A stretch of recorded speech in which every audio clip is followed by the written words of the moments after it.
মৰমৰ ছাত্ৰ ছাত্ৰীসকল, তোমালোকৰ প্ৰিয় চেনেল ইংলিছ লাৰ্ণিং আছামলৈ মই তোমালোকক স্বাগতম জনাই আজি মই তোমালোকৰ অহা এইচএছ ফাইনেল এক্সামিনেশ্যন 2026 প্ৰস্তুতি হকে এডুকেশ্যনৰ এটি মডেল কোশ্চিন লৈ উপস্থিত হৈছোঁ। আশা কৰিছোঁ এই মডেল কোশ্চিন পেপাৰখনিয়ে তোমালোকৰ অহা পৰীক্ষাত ভালেখিনি সহায় কৰিব আৰু এই মডেল কোশ্চিন পেপাৰখনৰ মই তোমালোকৰ আগত অতি চমু প্ৰশ্ন অৰ্থাৎ কোশ্চিন নম্বৰ 1 সমাধান সহ এই ভিডিঅ'ত আলোচনা কৰিম। গতিকে ভিডিঅ'টো তোমালোকৰ কাৰণে খুবেই দৰকাৰী হৈ উঠিব। গতিকে তোমালোকে পলম নকৰি তোমালোকে ভিডিঅ'টোৰ প্ৰথমৰ পৰা শেষলৈ চাবা বুলি আশা ৰাখি ভিডিঅ'টো আৰম্ভ কৰিলোঁ। দেখা এডুকেশ্যনৰ এই মডেল কোশ্চিন পেপাৰখনৰ ইয়াতে দিয়া হৈছে যে প্ৰশ্ন 1 তলত দিয়া প্ৰশ্নৰ উত্তৰ দিয়া। এ নম্বৰ 1964 পৰা 66 চনৰ ৰাষ্ট্ৰীয় শিক্ষা আয়োগৰ অধ্যক্ষ আছিল ডেছ। উত্তৰ হ'ব doctor DS Kothari. B number তোমালোকে চোৱা, বি নম্বৰত কোৱা হৈছে যে অগতানুগতিক শিক্ষাৰ এটা উদ্দেশ্য উল্লেখ কৰা। অগতানুগতিক শিক্ষাৰ এটা উদ্দেশ্য হ'ল আনুষ্ঠানিক শিক্ষাৰ পৰিপূৰকভাৱে অগতানুগতিক শিক্ষা প্ৰদান কৰে। চি পৰিৱেশ শব্দটো মূল ফৰাচী ভাষাৰ ডেছ শব্দটোৰ পৰা আহিছে। উত্তৰ পৰিৱেশ শব্দটো মূল ফৰাচী ভাষাৰ ইনভাইৰনাৰ শব্দৰ পৰা আহিছে। ডি ডাকযোগে শিক্ষাৰ ধাৰণাটো প্ৰথমে ডেছে 1840 চনত প্ৰৱৰ্তন কৰিছিল। এইটো হ'ব উত্তৰ হ'ব আইজাক পিটমেনে। এতিয়া ই নম্বৰৰ প্ৰশ্নৰ সমাধানলৈ আহা। ই নম্বৰত পোৱা হৈছে ডেছ মনোযোগ উদ্দীপকৰ তীব্ৰ প্ৰভাৱ থাকে। উত্তৰ এইটো হ'ব অনৈচ্ছিক মনোযোগ। এজন ছাত্ৰই এটা অংক বহুবাৰ চেষ্টা কৰি নিজেই সমাধান কৰিবলৈ সক্ষম হ'ল।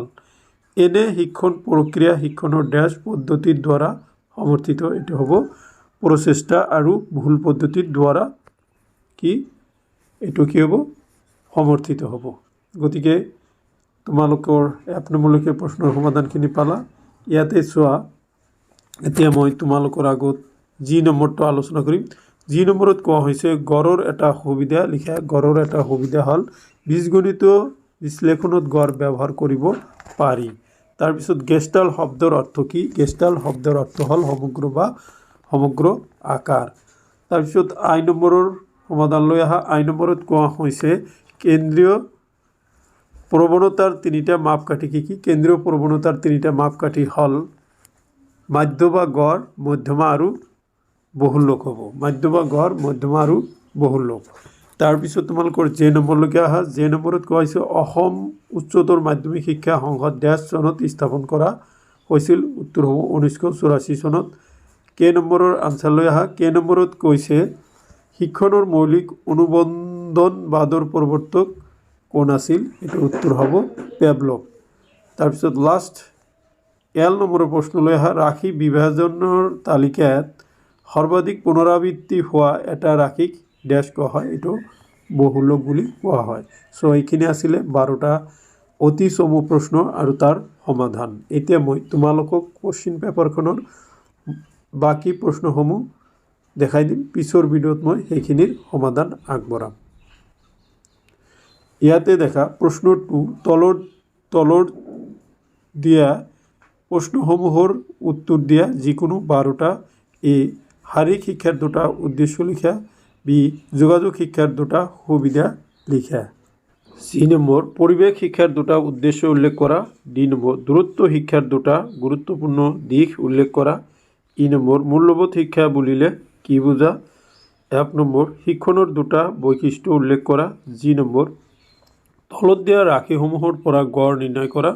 38, 22, 45, 62, 21, 42, 56, 58, 48 আৰু 33। শিক্ষণৰ 2টা বস্তুনিষ্ঠ বা আভ্যন্তৰীণ চৰ্ত লিখা। তাৰপিছত আই নম্বৰ দিছে ভাল স্মৃতিৰ 2টা লক্ষণৰ বিষয়ে লিখা। জে নম্বৰ শিক্ষাত পৰিসংখ্যা বিজ্ঞানৰ 2টা গুৰুত্ব উল্লেখ কৰা।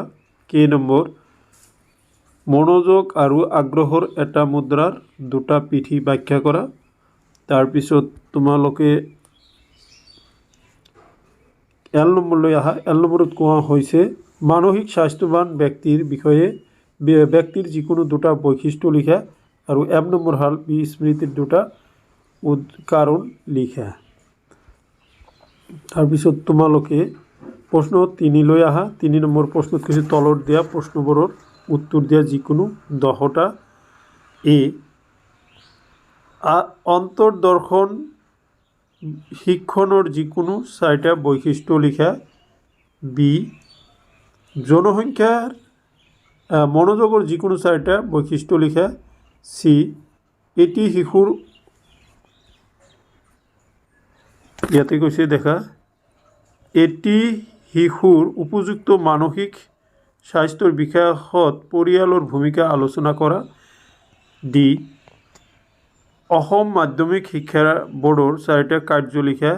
ই লেখচিত্ৰ উপস্থাপনৰ সাধাৰণ নীতিসমূহ লিখা। এফ বাৰম্বাৰতা বহুভুজ আৰু আয়তচিত্ৰৰ মাজত দুটাকৈ পাৰ্থক্য লিখা। তাৰপিছত জি নম্বৰ জনসংখ্যা শিক্ষাৰ যিকোনো 4টা উদ্দেশ্য লিখা।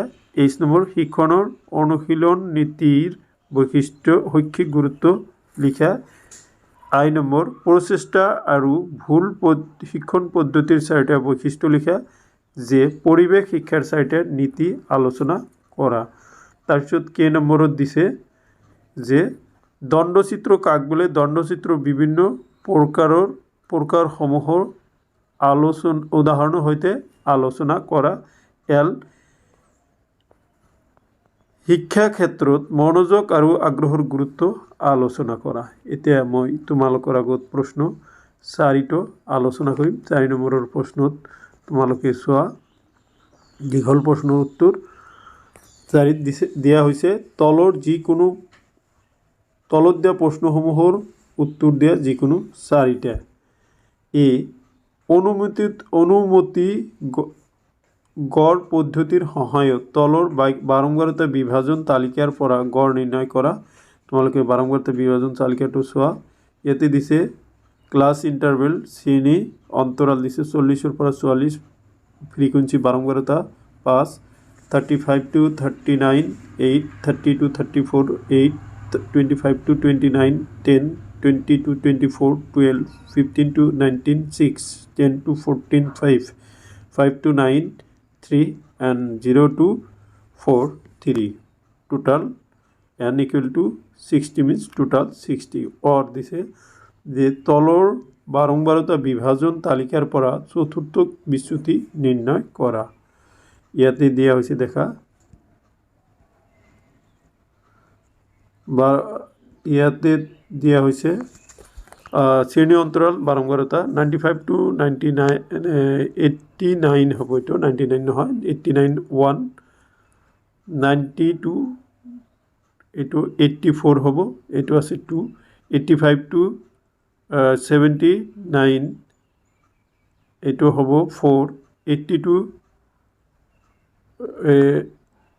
85 to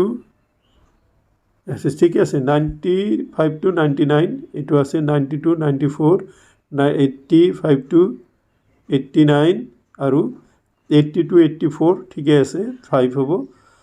75 to 79 8 70 to 74 10 65 to 69 এইটো 6 তাৰপিছত 60 to 64 4 55 to 59 4 50 to 54 2 45 to 49 3 আৰু 40 to 44 1 টোটাল 50। এতিয়া বি নম্বৰলৈ আহা। বি নম্বৰত কোৱা হৈছে যে তোমালোকে চোৱা জাতীয় শিক্ষা আঁচনি 1986ৰ মূল বৈশিষ্ট্যসমূহ আলোচনা কৰা। চি মহিলা সবলীকৰণত শিক্ষাৰ ভূমিকা সম্পৰ্কে আলোচনা কৰা। ডি আগ্ৰহ কি এজন শিক্ষকে শ্ৰেণীকোঠাত শিক্ষাৰ্থীসকলৰ আগ্ৰহ বিকাশ কৰাত কিদৰে সহায় কৰিব পাৰে আলোচনা কৰা।